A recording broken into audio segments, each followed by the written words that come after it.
All right, welcome back. Here's our YF reading marathon. We're glad that you could join us again tonight. We don't have a recording for last week or 2 weeks. First week was we tried a different format recording app and it didn't work. So we don't have that. And then the following weekend was Chinese New Year, so everyone was busy with a lot of personal activities. So,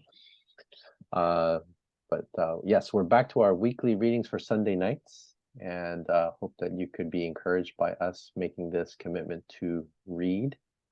And then for those of you who are viewing this recording, again, we're doing this for the purpose of raising some funds for our church's building project. So if you are encouraged, want us to support us financially in our efforts, we would be really, really encouraged. In the future, we'll put up more information on how you can do that. But if you have any questions, you can go to the CCCO.on.ca website and look to one of the last pages for donations, and you could see directions on how you can give and support us financially. All right, we're going to start our reading from Genesis 30 tonight, and Elliot's going to start us off. Genesis 30.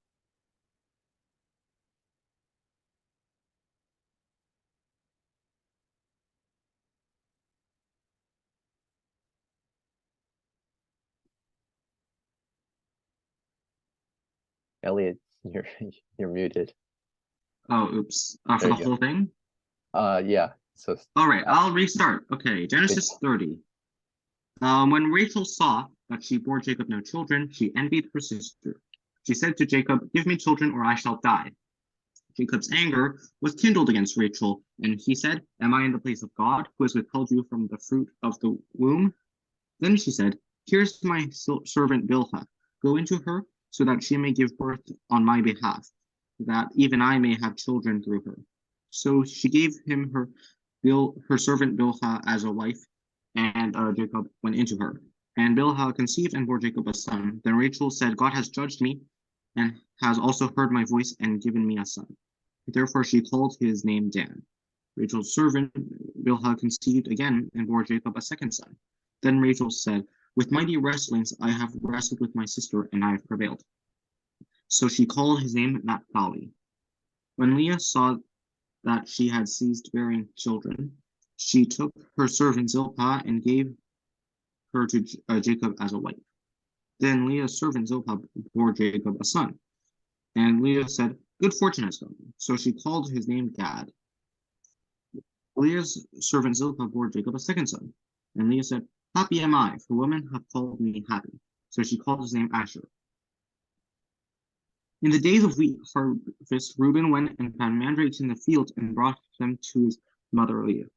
Then Rachel said to Leah, "Please give me some of your son's mandrakes." But she said to her, "Is it a small matter that you have taken away my husband? Would you take away my son's mandrakes also?" Rachel said, "Then he may lie with you tonight in exchange for your son's mandrakes." When Jacob came from the fields in that evening, Leah went out to meet him and said, "You must come in to me, for I've hired you with my son's mandrakes." So he lay with her that night. And God listened to Leah, and she conceived and bore Jacob a fifth son. Leah said, "God has given me my wages because of my servant to my husband." So she called his name Issachar. And Leah conceived again, and she bore Jacob a sixth son. Then Leah said, "God has endowed me with a great endowment. Now my husband will honor me, because I have borne him 6 sons." So she called his name Zebulun.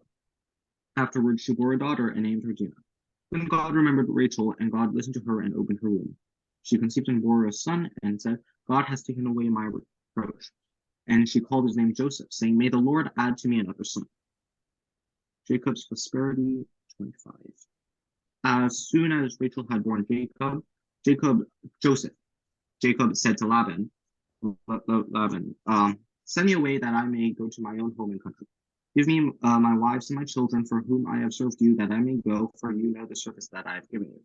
But Laban said to him, "If I have found favor in your sight, I have learned by divination that the Lord has blessed me because of you. Name your wages and I will do it."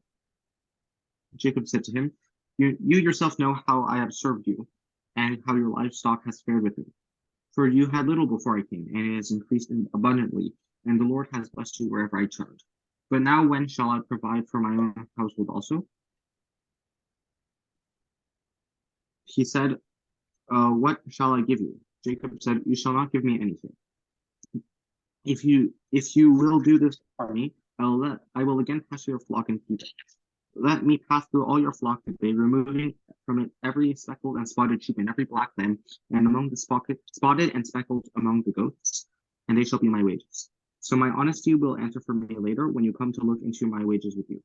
Everyone that is not speckled and spotted among the goats and black among the lambs, if found with me, shall be counted stolen. Laban said, good, let it be as you have said.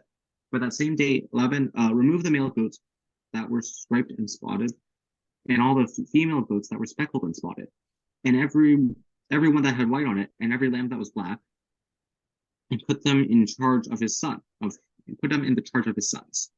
And he set a distance of 3 days' journey between himself and Jacob pastured with the rest of Laban's flock.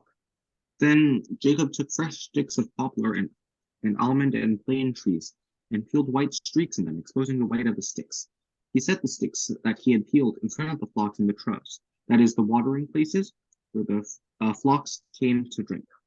And since they bred when they came to drink, the flocks bred in front of the sticks, and so the flocks brought forth striped, speckled, and spotted. And Jacob separated the lambs and set the faces of the flocks towards the striped and all the black in the flock of Laban. He put his own droves apart and did not put them with Laban's flock.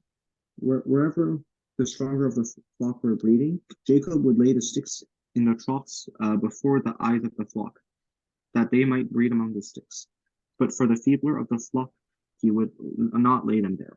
So the feebler would be Laban's and the stronger Jacob's. Thus the man increased greatly and had large flocks, female servants and male servants, and camels and donkeys. Great, thanks, Elliot. Chapter 31.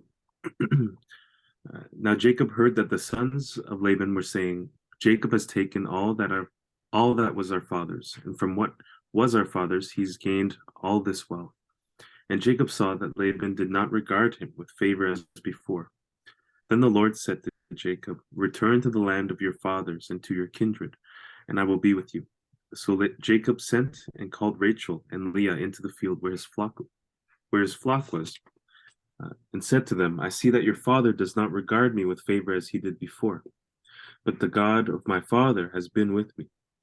You know that I have served your father with all my strength, yet your father has cheated me and changed my wages 10 times.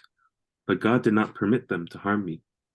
If he said, the spotted shall be your wages, then all the flock bore spotted. And if he said, the striped shall be your wages, then all the flock bore striped. Thus God has taken away the livestock of your father and given them to me. In the breeding season of the flock, I lifted up my eyes and saw in a dream that the goats that matted with the flock were striped, spotted, and mottled. Then the angel of God said to me in a dream, Jacob, and I said, here I am. And he said, lift up your eyes and see, all the goats that mate with the flock are striped, spotted, and mottled. For I have seen all that Laban is doing to you. I am the God of Bethel, where you anointed a pillar and made a vow to me. Now arise, go out from this land and return to the land the land of your kindred. Then Rachel and Leah answered and said to him, is there any portion of inheritance left to us in our father's house? Are we not regarded by him as foreigners? For he has sold us, and he has indeed devoured our money. All the wealth of God has taken away from our father's belongings. Taken away from our father belongs. All the wealth that God has taken away from our father belongs to us and to our children. Now then, whatever God has said to do, do. So Jacob arose and set his sons and his wives on camels. He drove away all his livestock, all his property that he had gained, the livestock in his possession that he had acquired in Padanaram, to go to the land of Canaan to his father Isaac. Laban had gone to shear his sheep, and Rachel stole his father's household gods. And Jacob tricked Laban, the Aramean, by not telling him that he intended to flee. He fled with all that he had, and arose and crossed the Euphrates, and set his face toward the hill country of Gilead. When it was told Laban on the third day that Jacob had fled, he took his kinsman with him and pursued him for 7 days and followed close after him into the hill country of Gilead. But God came to Laban and the Aramean in a dream by night and said to him, "Be careful not to say anything to Jacob, either good or bad." And Laban overtook Jacob. Now Jacob had pitched his tent in the hill country, and Laban with his kinsmen pitched tents in the hill country of Gilead. And Laban said to Jacob, "What have you done, that you have tricked me and driven away my daughters like captives of the sword? Why did you flee secretly and trick me, and did not tell me, so that I may have sent you away with mirth and songs, with tambourine and lyre? And why did you not permit me to kiss my sons and my daughters farewell? Now you have done foolishly. It is in my power to do you harm. But the God of your father spoke to me last night, saying, 'Be careful not to say anything to Jacob, either good or bad.' And now you have gone away because you longed greatly for your father's house. But why did you steal my gods?" Jacob answered and said to Laban, "Because I was afraid, for I thought that you would take your daughters from me by force. Anyone with whom you find your gods shall not live. In the presence of our kinsmen, point out what I have that is yours, and take it." Now Jacob did not know that Rachel had stolen them. So Laban went to Jacob's tent, and into Leah's tent, and into the tent of the 2 female servants, but he did not find them. And he went out of Leah's tent and entered Rachel's. Now Rachel had taken the household gods and put them in the camel saddle and sat on them. Laban felt all about the tent, but did not find them. And she said to her father, "Let not my lord be angry that I cannot rise before you, for the way of woman is upon me." So he searched, but did not find the household gods. Then Jacob became angry and berated Laban. Jacob said to Laban, "What is my offense? What is my sin that you have hotly pursued me? For you have felt through all my goods. What have you found of all your household goods? Set it here before my kinsmen and before your kinsmen, that they may decide between us two. These 20 years I have been with you. Your ewes and your female goats have not miscarried, and have not eaten the rams of your flocks. What was torn by wild beasts I did not bring to you. I bore the loss of it myself. From my hand you required it, whether stolen by day or stolen by night. There I was. By the day the heat consumed me, and the cold by night, and my sleep fled from my eyes. These 20 years I have been in your house. I served you 14 years for your 2 daughters, and 6 years for your flock, and you have changed my wages 10 times. If the God of my father, the God of Abraham, and the fear of Isaac had not been on my side, surely now you would have sent me away empty-handed. God saw my affliction and the labor of my hands, and rebuked you last night." Then Laban answered and said to Jacob, "The daughters are my daughters, the children are my children, the flocks are my flocks, and all that you see is mine. But what can I do this day for these my daughters, or for their children, whom they have borne? Come now, let us make a covenant, you and I, and let it be a witness between you and me." So Jacob took a stone and set it up as a pillar.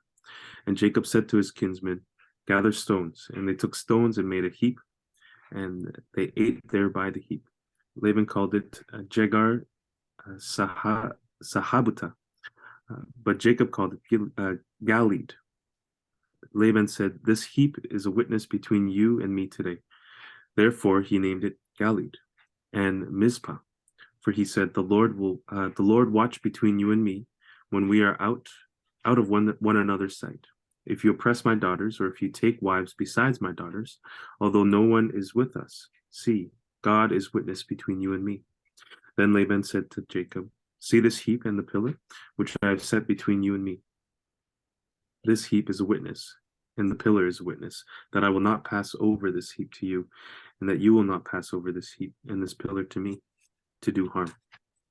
The God of Abraham and the God of Nahor, the God of their father, judge between us.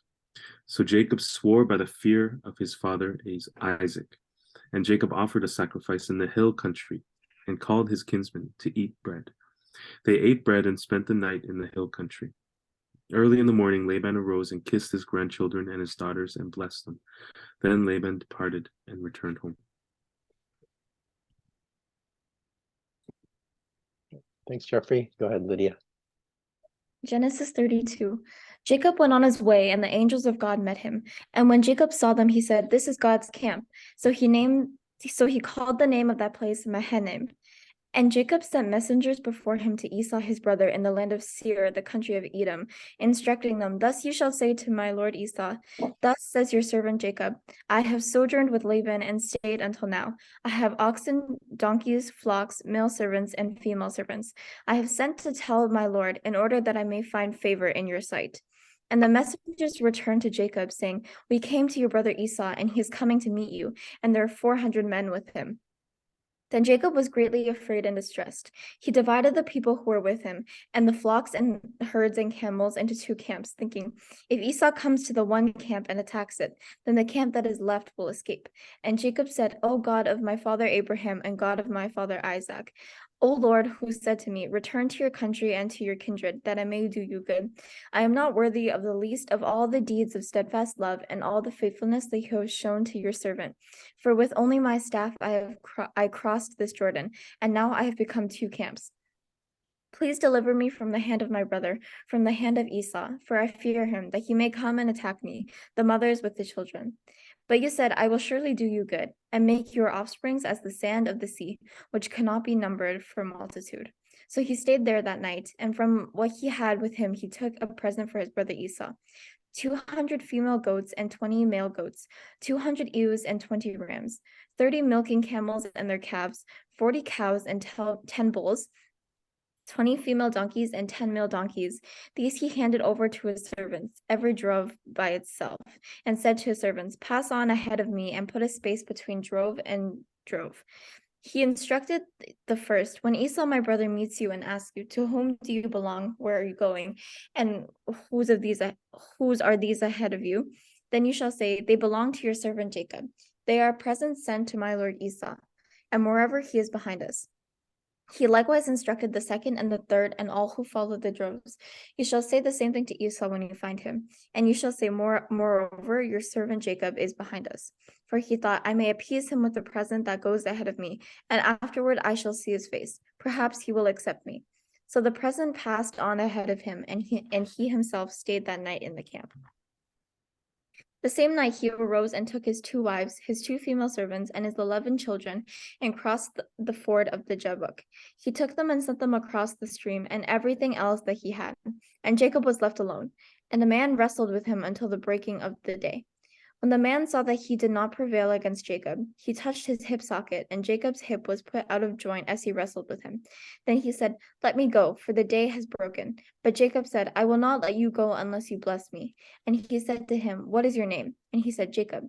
Then he said, "Your name shall no longer be called Jacob, but Israel, for you have striven with God and with men and have prevailed." Then Jacob asked him, "Please tell me your name." But he said, "Why is it that you ask my name?" And there he blessed him. So Jacob called the name of the place Peniel, saying, "For I have seen God face to face, and yet my life has been delivered." The sun rose upon him as he passed Peniel, limping because of his hip. Therefore, to this day, the people of Israel do not eat the sinew of the thigh that is on the hip socket, because he touched the socket of Jacob's hip on the sinew of the thigh. Genesis 33. And Jacob lifted up his eyes and looked, and behold, Esau was coming, and 400 men with him. So he divided the children among Leah and Rachel and the 2 female servants, and he put the servants with their children in front, then Leah with her children, and Rachel and Joseph last of all. He himself went on before them, bowing himself to the ground 7 times until he came near to his brother. But Esau ran to meet him and embraced him and fell on his neck and kissed him. and they wept. And when Esau lifted up his eyes and saw the women and children, he said, "Who are these with you?" Jacob said, "The children whom God has graciously given your servant." Then the servants drew near, they and their children, and bowed down. Leah likewise and her children drew near and bowed down. And last Joseph and Rachel drew near, and they bowed down. Esau said, "What do you mean by all this company that I met?" Jacob answered, "To find favor in the sight of my Lord." But Esau said, "I have enough, my brother. Keep what you have for yourself." Jacob said, "No, please, if I have found favor in your sight, then accept my present from my hand. For I have seen your face, which is like seeing the face of God, and you have accepted me. Please accept my blessing that is brought to you, because God has dealt graciously with me, and because I have enough." Thus he urged him, and he took it. Then Esau said, "Let us journey on our way, and I will go ahead of you." But Jacob said to him, "My Lord knows that the children are frail, and the nursing flocks and herds are a care to me. If they are driven hard for one day, all the flocks will die. Let my Lord pass on ahead of his servant, and I will lead on slowly at the pace of the livestock that are ahead of me, and at the pace of the children until I come to meet my Lord in Seir." So Esau said, "Let me leave with you some of the people who are with me." But he said, "What need is there? Let me find favor in the sight of my Lord." So Esau returned that day on his way to Seir, but Jacob journeyed to Succoth and built himself a house and made booths for his livestock. Therefore the name of the place is called Succoth. And Jacob came safely to the city of Shechem, which is in the land of Canaan, on his way from Padan Aram. And he camped before the city. And from the sons of Hamor, Shechem's father, he bought for 100 pieces of money the piece of land on which he had pitched his tent. There he erected an altar and called it El Elho Israel. So that concludes our reading for tonight. Thank you for joining us. Again, we're doing this for the purpose of fundraising for our building development project. You can go check out the information of how to make donations on our church's website, which is ccco.on.ca. I hope to see you guys next Sunday as we continue in our continued reading for this Youth Fellowship Bible Reading Marathon. Thanks for joining us.